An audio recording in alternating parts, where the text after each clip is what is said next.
Kamusta ang lahat? Muli, ito si Teacher JM at welcome sa JMRC2 Quarter 2 Reviewer ng Revised K-12 Curriculum.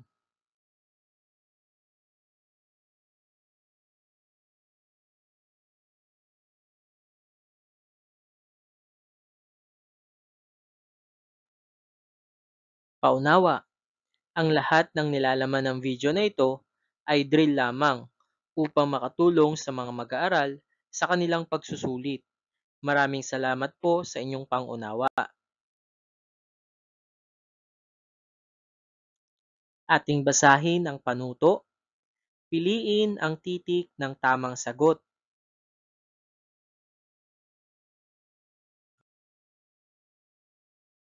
Number 1. May bagong lipat na pamilya malapit sa inyong bahay. Nakita mo na abalang-abala sila sa paghahakot ng kanilang kagamitan sa loob ng bago nilang bahay. Ano ang gagawin mo? A. Panoorin lang sila. B. Sasabihin sa nanay at tatay. C. Hindi na lang papansinin. D. Tutulungan at bibigyan ng maiinom.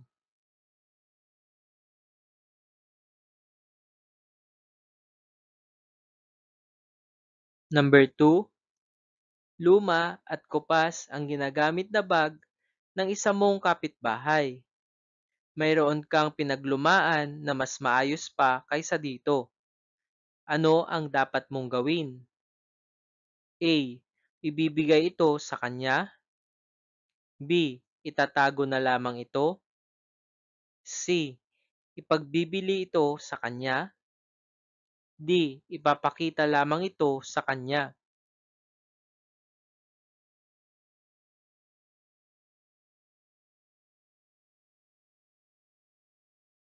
Number 3. Walang tao sa inyong kapitbahay at narinig mo ang malakas at madalas na pagtahol ng aso nila. Paano mo ipapakita ang malasakit sa kanila bilang isang mabuting bata? A. Babatuhin ang aso. B. Lalaruin ang aso. C. Bibigyan ng inumin at pagkain. D.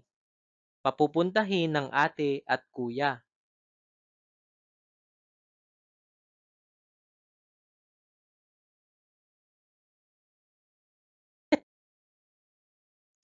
Number 4. Maraming laruan, sina Melay at Melinda. Ano ang dapat nilang gawin matapos maglaro? A. Iwan na lamang sa sahig. B. Iligpit ng maayos. C. Basagin ang mga ito. D. Itago sa ilalim ng kama.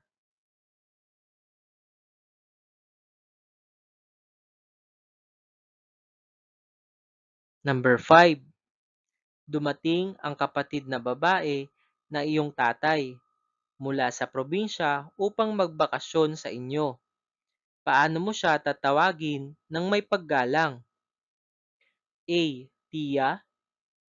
B. Ate. C. Tiyo. D. Kuya.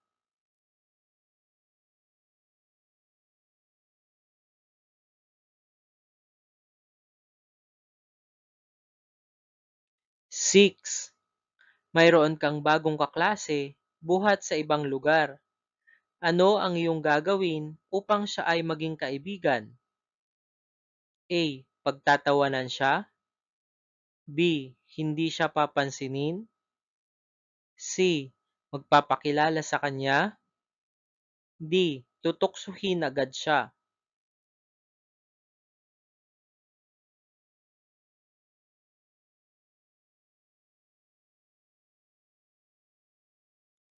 Seven. Naubusan ng papel ang iyong kamag-aral. Ano ang dapat mong gawin? A. Bibigyan siya ng papel. B. Hindi mo siya papansinin. C. Pagtatawanan mo siya. D. Pagbibilhan siya ng papel.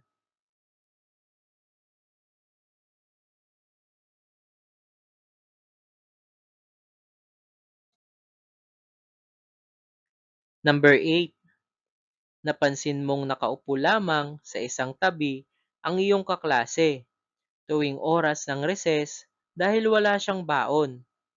Ano ang dapat mong gawin? A. Hindi mo siya papansinin. B. Pagtatawanan mo lang siya. C. Pagmamasdan mo lang siya. D. Bibigyan mo siya ng pagkain.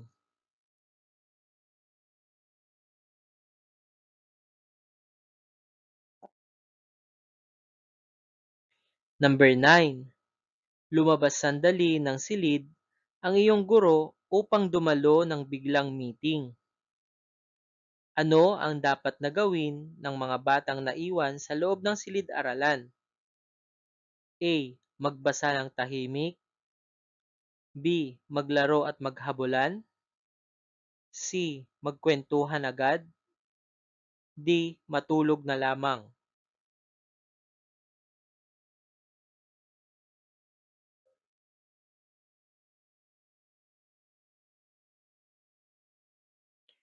Number 10. Hindi makalakad ng maayos ang iyong kaibigan dahil namamaga pa ang kanyang paa. Sanhi ng aksidente. Paano mo siya tutulungan? A. Aakayin at ipagdadala ng gamit. B. Hindi na lang siya papansinin. C. Ikakahiya na siya ay pilay. D. Pasasabayin sa ibang kaklase.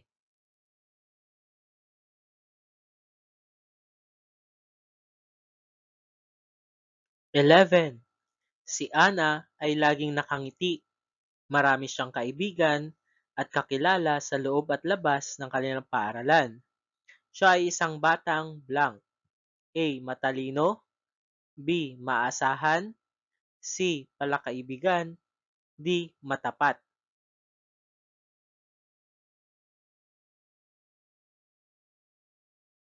12. Pinatuloy, pinaupo, at binigyan ng malamig na maiinom ng batang si Carlo ang kanilang panauhin. Ipinakikita niya ang pagiging blank. A. Magiliw. B. Mapagmahal. C. Mapagkakatiwalaan. D. Maagap.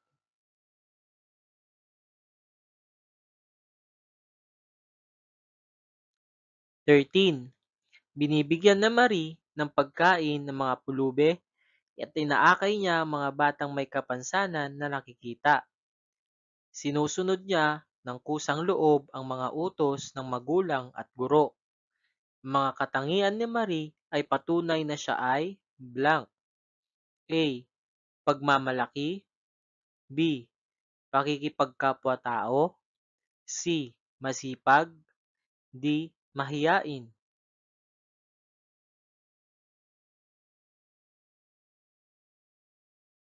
14. Tinutulungan ni Alan ang kamag-aral na nadapa dahil sa malaking batong nakaharang sa daan. Siya ay batang blank. A. Magalang. B. Masunurin. C. Matulungin. D. Matipid.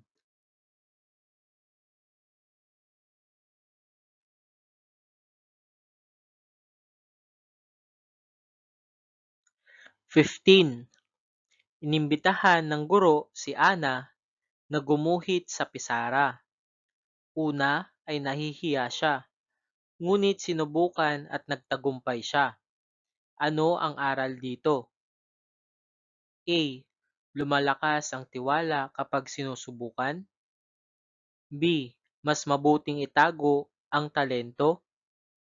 C. Hindi dapat pinapagawa ng guro ang mga bata. D. Hindi mahalaga ang pagguhit.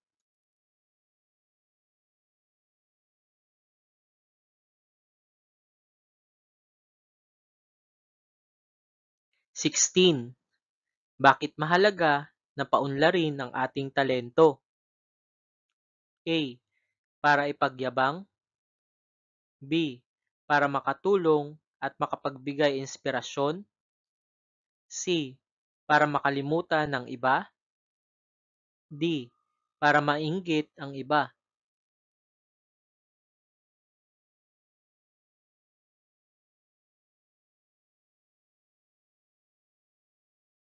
17. Ano ang mararamdaman mo kapag sinabi ng pamilya, ipinagmamalaki ka namin? A. Panghihina. B. Pagkahiya. C. Tiwala sa sarili. D. Kalungkutan.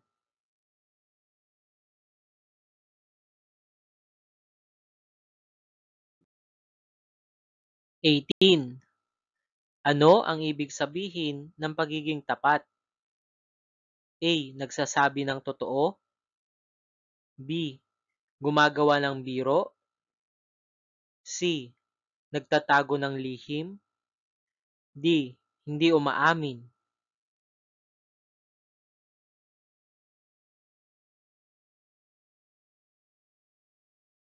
19. Ano ang mabuting epekto ng pagiging tapat sa pamilya? A. Pag-aaway. B. Magandang ugnayan. C. Lihim at kasinungalingan. D. Pagkagalit.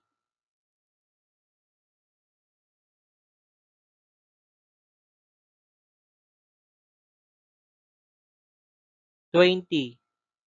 Kung ikaw ay nakakita ng kaklase na nangungopya, ano ang dapat mong gawin? A. Manahimik na lang. B. Sasabihin ang totoo sa guro. C. Sumama sa pangungopya. D. Iwasan siya.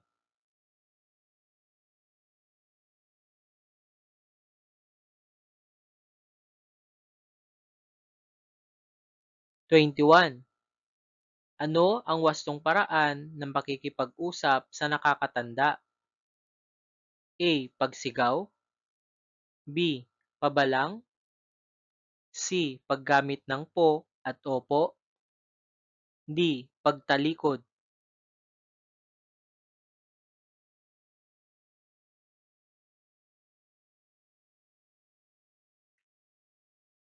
22. Si Maria ay nakabasag ng baso. Ano ang dapat niyang gawin? A. Magtago. B. Humingi ng tawad. C. Magalit. D. Manisi ng iba.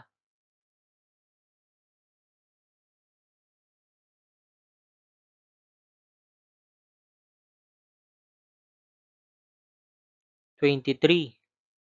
Kapag ikaw ay nagkamali, ano ang dapat mong gawin? A. Magturo sa iba. B. Magpaliwanag ng pabalang.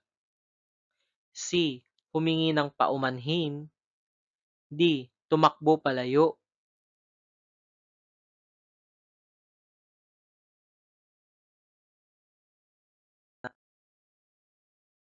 24. Ano ang dapat gawin kapag ang pamilya ay nananalangin? A. Magingay. B. Tumawa. C. Manatiling tahimik. D. Lumabas ng bahay.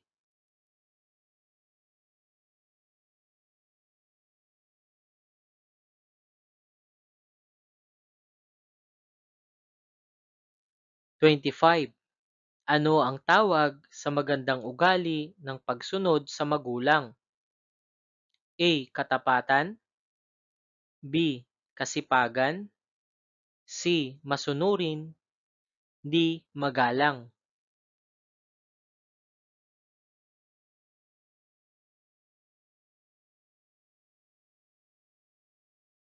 26. Ano ang wastong gawin kung may ibang relihiyon ang iyong kaibigan? A. Irespeto ang paniniwala niya. B. Pilitin siyang sumunod sa'yo. C. Asarin siya. D. Iwasan siya.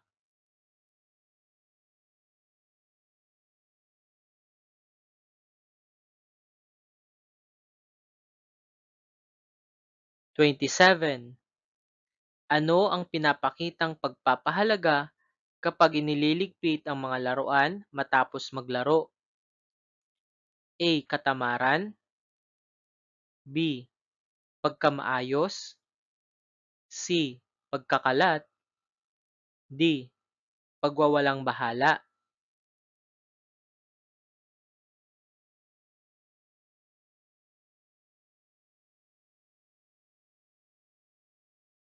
28. Alin sa mga sumusunod ang nakakatulong upang maging malinis ang tahanan? A. Pagtatapon ng kalat sa sahig. B. Pagwawalis ng bahay. C. Pagsaboy ng pagkain. D. Pagtulog lamang.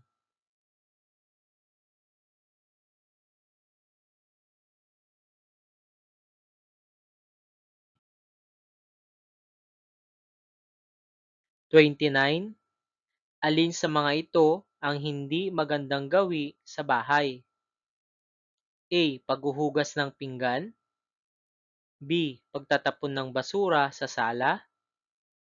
C. Pagtitiklop ng damit. D. Pagwawalis ng sahig.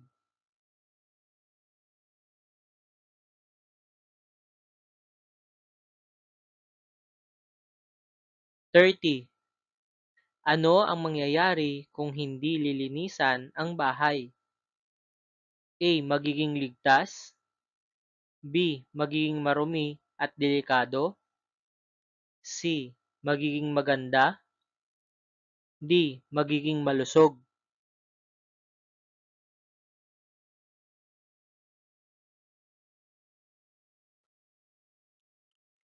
At ngayon naman, atin nang sagutin ang mga katanungan.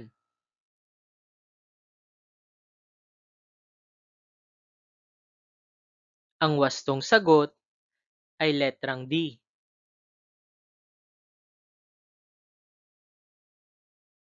Ang wastong sagot ay letrang A.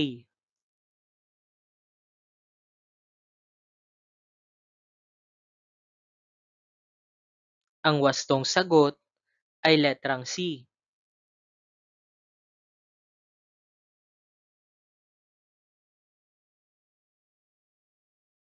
Ang wastong sagot ay letrang B.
Maraming salamat sa inyong pakikinig. Muli, ito si Teacher JM at huwag kalimutang mag-subscribe sa ating YouTube channel. Please like, comment and share, and click the notification bell for more videos.